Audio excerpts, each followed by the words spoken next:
সচিবালয় উপদেষ্টা পরিষদের বৈঠক হয়েছে। সভায় উপস্থিত ছিলেন অন্তর্বর্তী সরকারের প্রধান উপদেষ্টা ডক্টর মোহাম্মদ ইউনূস। সকাল 10টা 25 সচিবালয়ে প্রবেশ করেন তিনি। নবনির্মিত ভবনে মন্ত্রিপরিষদ কক্ষে সকাল 10:30টায় শুরু হয় সভা। প্রধান উপদেষ্টার আগমন ঘিরে সচিবালয়ের গেটে কয়েক স্তরে নিরাপত্তা বলয় তৈরি করা হয়েছে।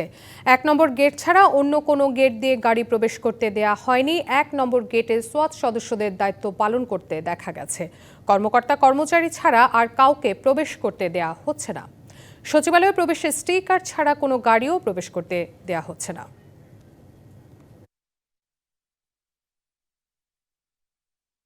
Timeline interim government chief adviser উনি দিয়েছেন এবং এখন এটা ইলেকশন কমিশন তারা এক্সাক্ট ডেটটা জানাবে। এটা ওনাদের দায়িত্ব, ওনারা এটা আপনাদেরকে জানাবে।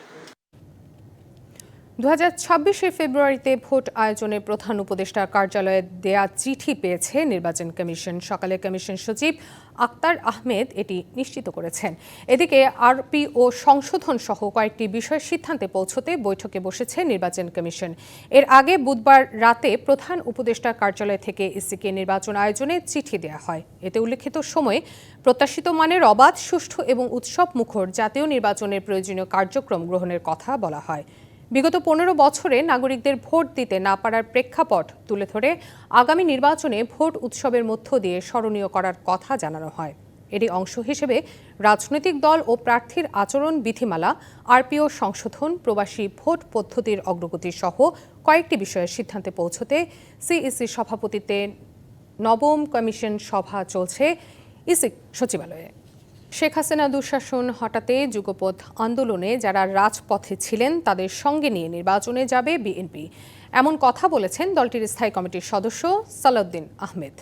গোসানির নিজ বাসভবনে ব্রিফিংয়ে তিনি আরও বলেন, নির্বাচন আয়োজনে প্রধান উপদেষ্টার ভূমিকায় বিএনপি সন্তুষ্ট। বর্তমান অন্তর্বর্তীকালীন সরকারের বর্ষপূর্তি হবে। এই বর্ষপূর্তিতে আসলে সরকারের কার্যক্রমের মূল্যায়নের জন্য যথেষ্ট সময়। যে সরকারের কাছে আমরা আরো বেশি কিছু আশা করেছিলাম। বিধ্বস্ত রাষ্ট্রীয় পরিস্থিতির সময়ে তাদেরকে দায়িত্ব নিতে হয়েছে। নির্বাচিত সরকার প্রতিষ্ঠিত হলে দেশের স্বচ্ছতা আসবে, কমে যাবে অনেক ষড়যন্ত্র, এমন মন্তব্য করেছেন বিএনপি সিনিয়র নেতা রুহুল কবির রিজভী। উত্তরায় ম্যালিস্টন স্কুলে দুর্ঘটনায় নিহত স্কুল সহকারী মাসুমা বেগমের পরিবারের সাথে সাক্ষাৎ শেষে তিনি গণমাধ্যমকে কথা বলেন। রিজভী জানান, আমরা বিএনপি পরিবার এর পক্ষ থেকে মাসুমা বেগমের ছেলে আব্দুল্লাহর লেখা পড়ার এবং চাকরি না পাওয়া পর্যন্ত দায়িত্ব নিয়েছেন বিএনপির ভারপ্রাপ্ত চেয়ারম্যান তারেক রহমান। এনসিপির কয়েক নেতার কক্সবাজার ভ্রমণ নিয়ে প্রশ্নের জবাবে রিজভী বলেন, ঘটনা যাই ঘটুক এ নিয়ে এত লুকোচুরি কেন? রমজানের পূর্বেই নির্বাচন ঘোষণা করেছেন। জন আকাঙ্ক্ষার প্রতি শ্রদ্ধা জানিয়ে তিনি এই ঘোষণাটা দিয়েছেন। যত বেশি আমরা জবাবদিহিতামূলক কর্মকাণ্ড করতে পারবো, জবাবদিহিতামূলক সরকার হবে, ততই ষড়যন্ত্র অপসৃয়মান হবে। মধ্যরাত থেকে বাংলাদেশের পণ্যে কার্যকর হচ্ছে ট্রাম্প সরকারের আরোপিত অতিরিক্ত শুল্ক। চট্টগ্রাম বন্দর থেকে আজ রাত 12টা 1 পর পাঠানো সব চালানের ওপর প্রযোজ্য হবে মার্কিন নতুন বাণিজ্য নীতি। তাই বাড়তি শুল্ক এড়াতে বন্দরে ভিড় পড়েছে পণ্য জাহাজীকরণে। এদিকে গবেষকরা বলছেন, উড়োজাহাজ, সয়াবিন, গম সহ বেশ কিছু পণ্য কেনার শর্তে বাংলাদেশ যে শুল্ক কমাতে পারল, তার বিপরীতে এখন বিভিন্ন দেশের সাথে দ্বিপাক্ষিক সম্পর্কে নতুন করে টানাপোড়েন ও বাড়তি অর্থ ব্যয় চাপ মোকাবেলা করতে হবে সরকারকে। বাংলাদেশের রপ্তানি আয়ের প্রায় 85% আসে তৈরি পোশাক খাত থেকে। এই পণ্যের সবচেয়ে বড় একক বাজার যুক্তরাষ্ট্র। এই বাজারের সবচেয়ে বড় প্রতিযোগী চীন, ভিয়েতনাম, ভারতের তুলনায় বাংলাদেশ কিছুটা সুবিধাজনক অবস্থানে রয়েছে এখন পর্যন্ত।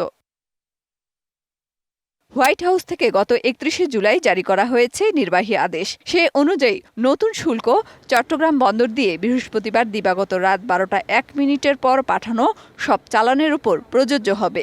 এর আগে পাঠানো চালানগুলো এই বাড়তি শুল্কের আওতায় পড়বে না। তাই চট্টগ্রাম বন্দরে চাপ বেড়েছে পণ্য পাঠানোয়। আমেরিকাতে শুল্ক আরোপের যে বিষয়টি রয়েছে অগাস্ট মাসের 7 তারিখ থেকে, সে কারণে বাংলাদেশ থেকে রপ্তানি পণ্যের যে চাপ সেটা অনেকখানি বৃদ্ধি পেয়েছে। এদিকে বাড়তি ৩৫% থেকে কমিয়ে ২০% শুল্ক নামিয়ে আনার বিপরীতে যুক্তরাষ্ট্র থেকে বেশ কিছু পণ্য কেনার প্রতিশ্রুতি দিয়েছে বাংলাদেশ। এর মধ্যে গম, সয়াবিন, তুলার মতো পণ্য রয়েছে, যা আগে বিশ্বের অন্যান্য দেশ থেকে কিনত বাংলাদেশ। প্রাইভেট সেক্টর যদি সয়াবিন ব্রাজিল থেকে না কিনে যদি মার্কিন যুক্তরাষ্ট্র থেকে কিনতে চায়, তাহলে প্রশ্ন আসে যে আগে সে ব্রাজিল থেকে কেন কিনতো? তার মানে হলো যে সেখানে ব্রাজিলে সে হয়তো কম পেত, কম দামে পেত, এখন বেশি দামে এখানে কিনতে হবে। তাহলে সে তখন সরকারকে বলবে যে হ্যাঁ, আমি আমাদের দেশের সুবিধার জন্য আমি মার্কিন যুক্তরাষ্ট্র থেকেই বেশি কিনবো, কিন্তু বাড়তি যে দামটা আছে এটা আমাকে একটা সহায়তা করতে হবে।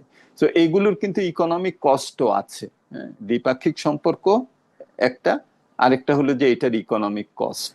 গবেষকরা বলছেন ট্রাম্পের পাল্টা শুল্কের কারণে বৈশ্বিক পণ্য বাণিজ্যে বড় ধরনের পরিবর্তন দেখা দেবে। মেহের মনি, ডিবিসি নিউজ, ঢাকা। জুন মাসের তুলনায় জুলাইয়ে মূল্যস্ফীতি সামান্য বেড়েছে। জুনের সাধারণ মূল্যস্ফীতি ৮.৪৮% থেকে জুলাইয়ে 0.07% বেড়ে হয়েছে ৮.55%। একই সময়ে বেড়েছে খাদ্য ও খাদ্য বহির্ভূত মূল্যস্ফীতিও। পরিসংখ্যান ব্যুরোর তথ্য বলছে, জুনের তুলনায় খুবই সামান্যই বেড়েছে মজুরি হারও।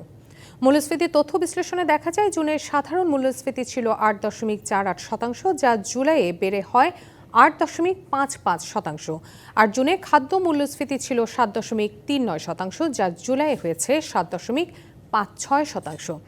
একই সময়ে খাদ্য বহির্ভূত মূল্যস্ফীতি ৯.৩৭% থেকে বেড়ে হয়েছে ৯.৩৮%। বিবিএসের তথ্য বলছে, গ্রাম ও শহরের হিসেবেও বেড়েছে মূল্যস্ফীতি। একই সময়ে সামান্য বেড়েছে সাধারণ মজুরিও। জুনে সাধারণ মজুরি বৃদ্ধির হার ছিল ৮.১৮%, যা জুলাই হয়েছে ৮.19%। তথ্য বলছে, শিল্পে মজুরি সামান্য বাড়লেও পয়েন্ট টু পয়েন্ট ভিত্তিতে কৃষি ও সেবা খাতে কমেছে মজুরির হার। মানি লন্ডারিং প্রতিরোধ আইনের মামলায় সাবেক যুবলীগ নেতা ও ঠিকাদার এস.এম. গোলাম কিবরিয়া শামীম ওরফে জি.কে. শামীমকে 10 বছরের সাজা থেকে খালাস দিয়েছে হাইকোর্ট। তার আপিল আবেদনের চূড়ান্ত শুনানি করে বিচারপতি এ.এস.এম. আব্দুল মবিন এবং বিচারপতি জাবিদ হোসেনের বেঞ্চে বৃহস্পতিবার এ রায় দেয়। ঢাকা 10 নম্বর বিশেষ জজ আদালতের বিচারক মোহাম্মদ নজরুল ইসলাম 2023 সালের 17 জুলাই এ মামলায় জি.কে. শামীমকে 10 বছরের সশ্রম কারাদণ্ড দিয়েছিলেন। 2019 সালের 20 সেপ্টেম্বর রাজধানীর নিকেতনে শামীমের বাড়ি ও অফিসে অভিযান চালিয়ে 8টি আগ্নেয়াস্ত্র, বিপুল সংখ্যক গুলি, 165 কোটি টাকার এফডিআর, 1 কোটি 81 লাখ টাকার বিপুল পরিমাণ বিদেশি মুদ্রা জব্দ করে র্যাব। দুদকের মামলায় বেগম রোকেয়া বিশ্ববিদ্যালয়ের সাবেক ভিসি নাজমুল হাসান কলিমুল্লাহকে গ্রেপ্তার করেছে পুলিশ। দুপুরে রাজধানী মোহাম্মদপুর এলাকা থেকে তাকে গ্রেপ্তার করা হয়। বিষয়টি নিশ্চিত করে গোয়েন্দা পুলিশ জানায়, দুর্নীতির অভিযোগে দুদকের তদন্তাধীন একটি মামলায় তাকে গ্রেপ্তার করা হয়েছে। গোয়েন্দা কার্যক্রমের মাধ্যমে মোহাম্মদপুরের নিজ বাসা থেকে আটকের পর তাকে দুদকের কাছে হস্তান্তরের কাজ চলছে। অধ্যাপক নাজমুল হাসান কলিমুল্লাহ 2017 থেকে 2021 সাল পর্যন্ত বেগম রোকেয়া বিশ্ববিদ্যালয়ের উপাচার্যের দায়িত্ব পালন করেন। রোকেয়া বিশ্ববিদ্যালয়ের বিশেষ উন্নয়ন প্রকল্পে অনিয়মের অভিযোগে গত 18 জুন সাবেক 2 উপাচার্য কলিমুল্লাহ এবং এ.কে.এম. নুরুন নবী সহ 5 জনের বিরুদ্ধে এই মামলা করে দুদক। সংবাদ এই ছিল এখনকার মতো। ডিবিসি নিউজের সংবাদগুলো পড়তে ভিজিট করুন dbcnews.tv আর ভিজিট করুন ডিবিসি নিউজের ফেসবুক পেজ এবং ইউটিউব চ্যানেলে। ডিবিসির সঙ্গেই থাকুন।